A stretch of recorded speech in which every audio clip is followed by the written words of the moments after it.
The small living room smelled of stew and worn-out furniture. Amma sat at the edge of the table, her plate barely touched, as her mother, Mama Grace, leaned back and smiled at Ivy. "I'm so proud of you. Your business is really taking off," she said.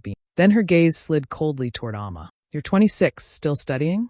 You're just a burden, Kayamika." Ivy's laugh cut through the room. "She couldn't even finish nursing school on time," she added, tossing her hair as if Amma weren't even there. Amma felt her chest tighten. Her fork hovered over her plate, but she couldn't eat. The words stung, deeper than she wanted to admit. She quietly wiped her eyes, making sure no one noticed, and whispered to herself, "One day, you'll eat your words." The rest of dinner passed in tense silence. Amma didn't respond to any more jabs.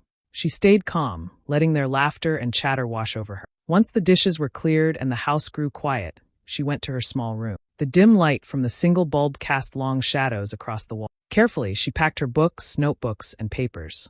Every fold and stack was a promise to herself. She would not rely on them, not now, not ever. That night, as she closed the door behind her, Amma felt a spark inside her that no insult could touch.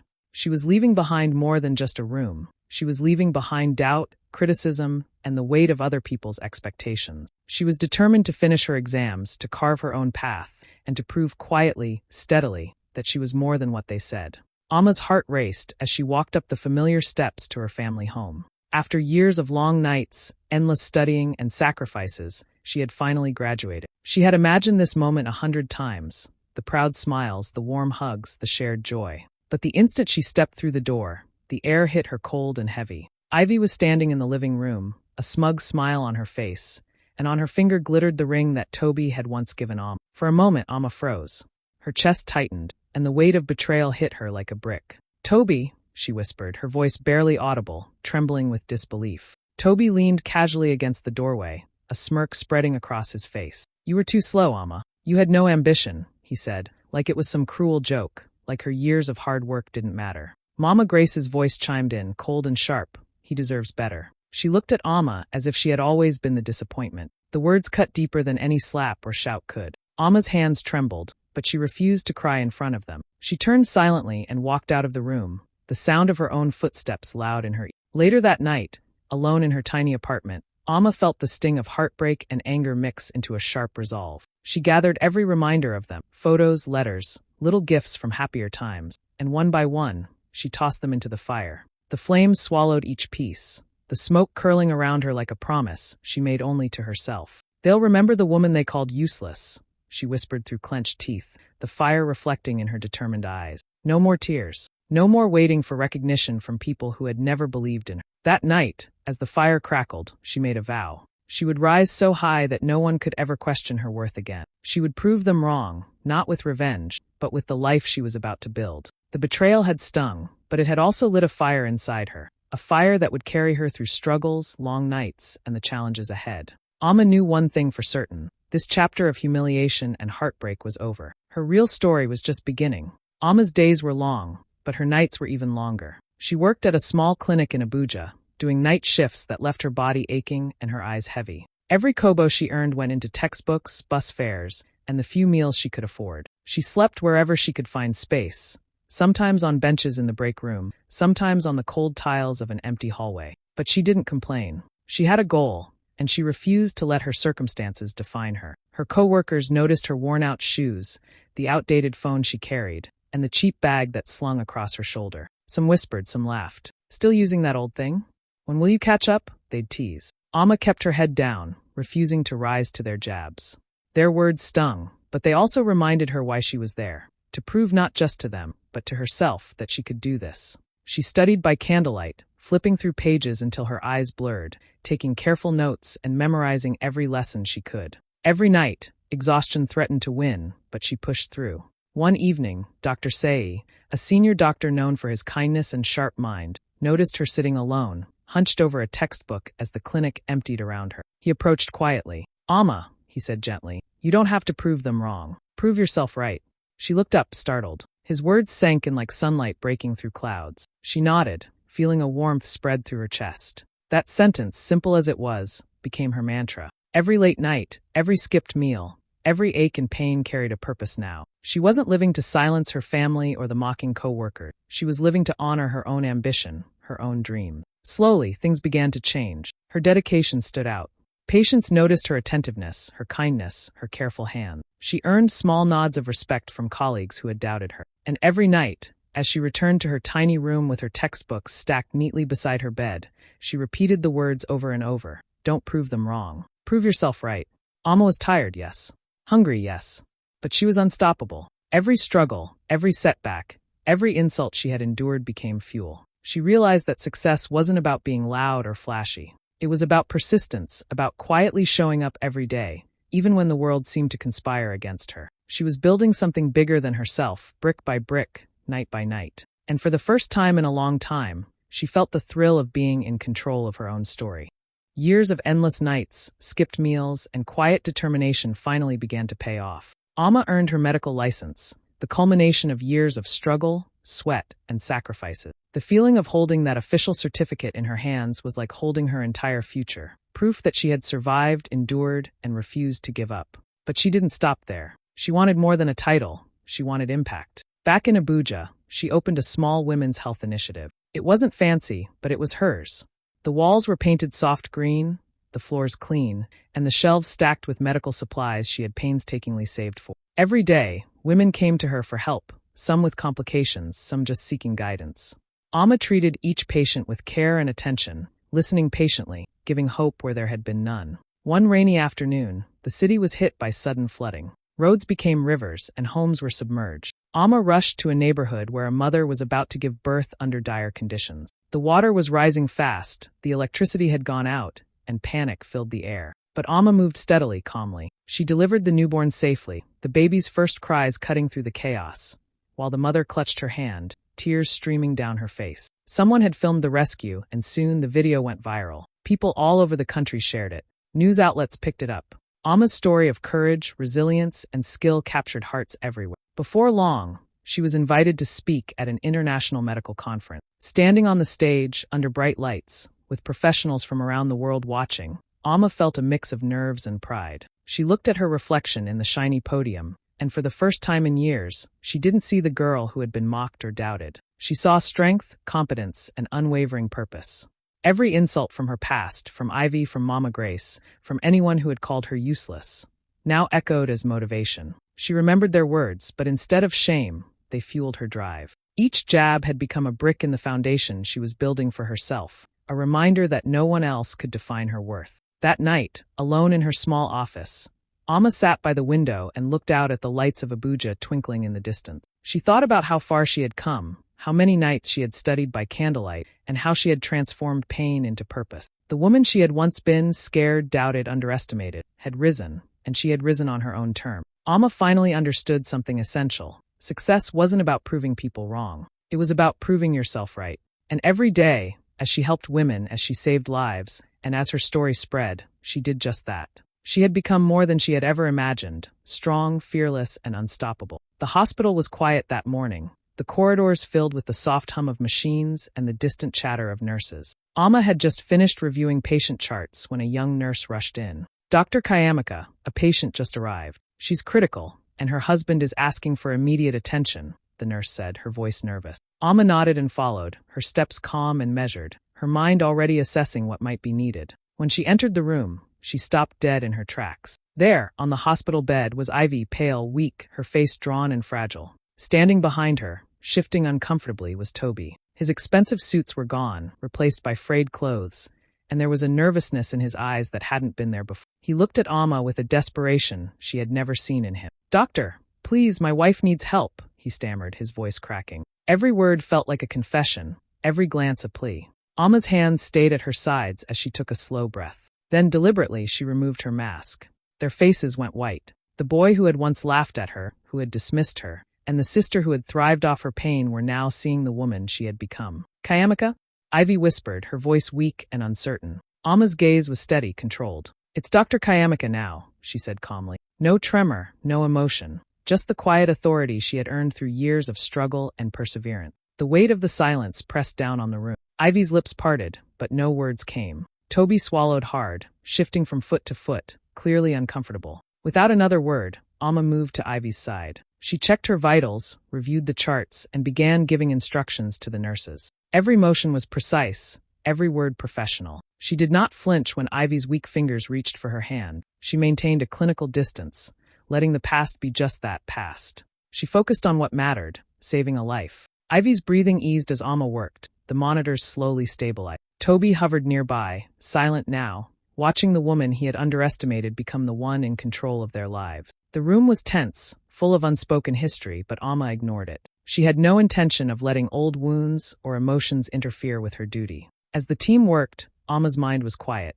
She didn't feel anger, she didn't feel satisfaction, only a calm certainty. She had risen, and now, even before any words were spoken, she had shown them exactly who she had become. The reunion was unexpected, but Amma knew one thing for sure. In her hands, Ivy's life, and their past, was no longer theirs to control. She was the one in charge now. Amma stood by Ivy's hospital bed, her expression calm and unreadable. The tests were done, the surgery was necessary, and time was critical. But as she went over the costs, a heavy reality hit. Ivy couldn't pay. Her health insurance was long expired, and there were no funds available. Toby's face turned pale as he fumbled with his wallet, realizing they didn't have enough. "Please, doctor, please help us," Toby begged, his voice trembling. "We'll pay later, I swear. Anything you need, we'll give it." His usual confidence was gone, replaced by desperation, and Amma watched him carefully, noting the shift in power. She walked over to her office and pulled out the old family file she had kept all these years. Pages upon pages of unpaid debts, insults, and reminders of the way her family had treated her, mocking her studies, calling her useless, expecting her to fail. She smiled faintly to herself, a quiet satisfaction in seeing the evidence of what she had endured. Picking up a pen, she wrote across the page, "Paid in full by destiny." Returning to the room, she placed the file on Toby's lap. "Everything you owe me, it's settled, but not by money, by life, by effort, by the choices you made," she said, her voice steady, controlled. Ivy's eyes widened, Toby's jaw dropped. They hadn't expected mercy, but neither had they expected the weight of her authority. Amma leaned closer, her gaze locking on Toby. "You left me for a lifestyle," she said quietly, letting the words hang in the air. "How does it feel to beg the woman you once called useless?" Toby swallowed hard. He opened his mouth, then closed it. He bowed his head, speechless, unable to find a response. All the arrogance and pride that had once defined him was gone, replaced by shame and disbelief. Amma didn't need to shout, didn't need to humiliate him further. Her calm, measured words had done the work. Ivy's lips quivered as she looked up at Amma, a mixture of fear and awe in her eyes. Amma ignored her entirely, focusing instead on arranging Ivy's care, giving instructions to the nurses, making sure the surgery was ready. She had risen above anger, above revenge, above the petty insults of the past. As the team wheeled Ivy toward the operating room, Amma lingered by the doorway, watching Toby's posture slump and Ivy's helplessness. This was the moment of humbling they had never imagined, and it wasn't cruel. It was the natural outcome of choices, actions, and years of determination. Amma stepped back, her expression serene. She wasn't cruel. She wasn't gloating. She was just the woman she had always been meant to become, strong, capable, and untouchable by their past attempts to belittle her. And in that quiet hospital room, the tables had turned completely. The grand hall buzzed with excitement. Bright lights reflected off polished floors, and the air smelled of perfume and expensive cologne. Reporters jostled for position, cameras flashing in every direction. Amma walked up to the stage with quiet confidence, her posture straight, her heart steady. Tonight, she was being honored at the African Health Impact Awards for her work in women's health, a recognition she had dreamed of for years. The audience erupted in applause as her name was called. Flashbulbs popped, microphones were thrust forward, and reporters shouted questions, eager to capture her words. Amma smiled politely, accepting congratulations from colleagues and strangers alike. Her journey from sleepless nights and worn-out shoes to this shining moment felt surreal. She felt the weight of every struggle, every insult, every sacrifice that had led her here. Then, unexpectedly, a ripple of murmurs passed through the crowd. Amma turned slightly and saw two familiar faces at the back of the hall. Mama Grace and Ivy had slipped in, uninvited, trying to look casual. Amma's chest tightened for a brief moment, but she held her composure. Mama Grace's eyes darted around nervously, her voice rising as she called out, "I'm proud of my daughter. We always believed in her." The words sounded hollow, rehearsed. Ivy stood stiffly behind her, trying to hide discomfort. Amma gave a small, polite smile, the kind that didn't reach her eyes. She walked to the microphone, the room falling into an expectant hush. "I was once told I'd never be anything," Amma began, her voice calm but carrying across the hall. "That I was useless, a burden, someone who would fail." She paused, letting the words sink in. Cameras zoomed in, capturing every expression. But every insult, every doubt, Every word meant to put me down. It became a seed. And today, that seed has grown into this moment. Applause erupted, louder and longer than anything Alma had imagined. Reporters scribbled notes, cameras flashed wildly, and the audience cheered, swept up in her story. She looked briefly toward Mama Grace. The woman's smile was awkward, forced, almost guilty. Ivy shifted uncomfortably, realizing for the first time that her past actions had no power here. Alma lowered the mic, letting the applause wash over her. For a moment, she felt an incredible sense of calm, a mix of triumph and release. She didn't need to gloat or call anyone out. The recognition, the respect, and the undeniable truth of her success spoke louder than any argument, any insult, any confrontation could. The rest of the night passed in celebration. Interviews, photographs, and congratulations filled the hours, but Alma's mind remained steady. She had risen, quietly but powerfully, above everything that had tried to hold her back. And as the cameras captured her grace, her poise, and her unshakable confidence, she knew one thing. No words from the past could ever touch her again. She had claimed her victory, not just for herself, but for every person who had ever been told they weren't enough. Ivy and Toby had once lived in luxury, flaunting wealth and status as if the world owed them everything. But life has a way of humbling even the proudest. Their business collapsed, leaving debts piling up, and soon their home was repossessed. They were left with nothing, stripped of the comfort and pride they had always clung to. Desperation eventually led them to Alma's hospital. They arrived timidly, eyes lowered, shuffling awkwardly into the reception area. Toby's usual confidence was gone, replaced by uncertainty. Ivy's carefully maintained poise cracked with each step. Alma's assistant froze, staring at them, unsure what to do.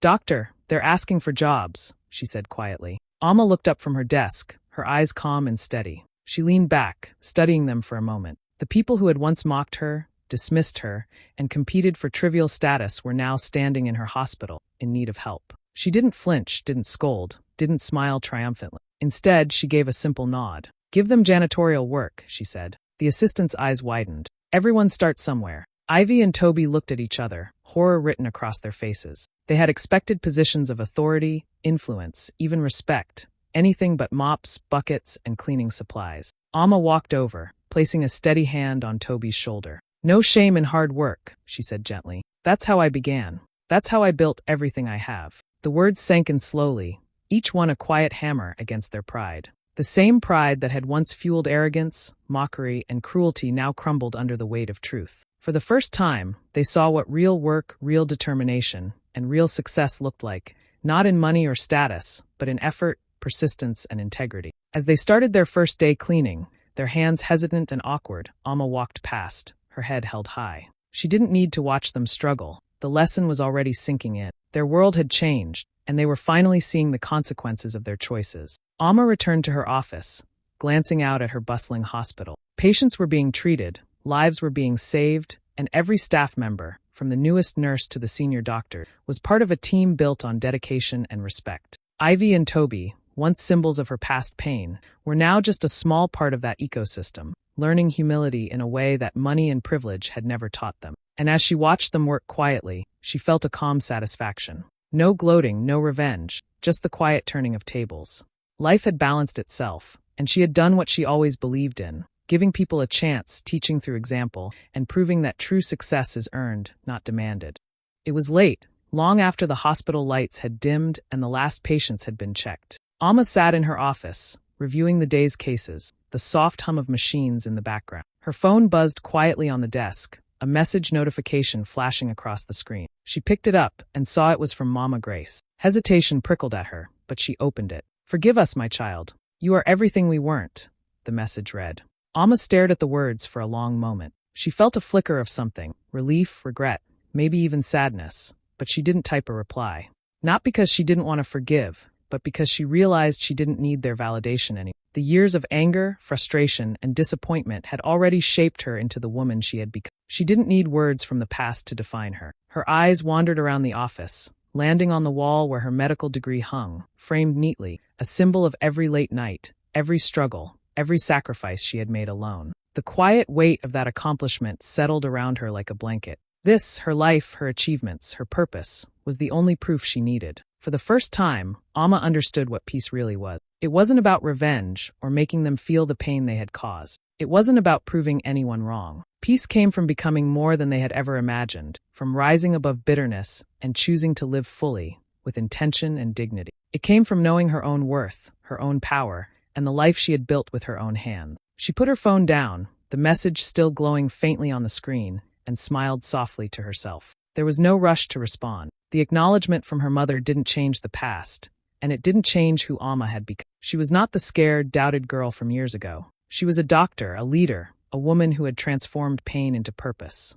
Alma leaned back in her chair, looking out the window at the city lights of Abuja twinkling in the distance. She thought about the people she had helped, the lives she had touched, and the journey that had brought her here. Every challenge, every insult, every heartbreak had been a step toward this moment of quiet triumph. She didn't need their forgiveness to feel whole. She didn't need their praise to feel proud. Peace, she realized, was not something given, it was something earned. And she had earned it day by day, choice by choice, becoming exactly who she was meant to be. And in that moment, looking at her degree and the soft glow of the city beyond, Alma smiled again, not out of triumph over others, but out of triumph over herself. She had finally understood that the real victory was living a life bigger than her pain, stronger than their doubts, and truer than anyone's expectations. Alma stood on the balcony of her hospital, the cool evening breeze brushing her face. Below, the city of Lagos stretched endlessly, a sea of lights flickering like stars. She held the railing loosely, her mind calm, reflecting on the journey that had brought her here. The long nights, the struggles, the heartbreaks, and the quiet victory. Her voice came softly, almost like a thought spoken aloud. They called me useless, but pain taught me purpose. I didn't have to shout, fight, or prove. I just had to rise. She let the words hang in the night air, letting their meaning settle deep within her. Every hardship, every insult, every doubt had been a step on the path that shaped her. Below, the hospital buzzed with life. Patients were cared for, lives were being saved, and her team moved with quiet dedication. Alma smiled to herself, knowing that the work she had built was bigger than any grudge or insult from the past. Now they live with what they built, she continued, her voice steady, and I live with what I became. The camera panned slowly upward, capturing the glow of the hospital lights behind her name, Dr. Kayamaka Foundation for Women and Hope. It shone like a beacon, a symbol of resilience, determination, and purpose. Alma's reflection in the glass caught the light, and for the first time she saw herself fully, strong, confident, and at peace. The night was quiet around her, the city alive below. And in that quiet, Alma understood the truth she had learned all along. Real power, real victory, didn't come from proving others wrong. It came from rising, from becoming more than anyone ever expected, even herself. And she had done exactly that.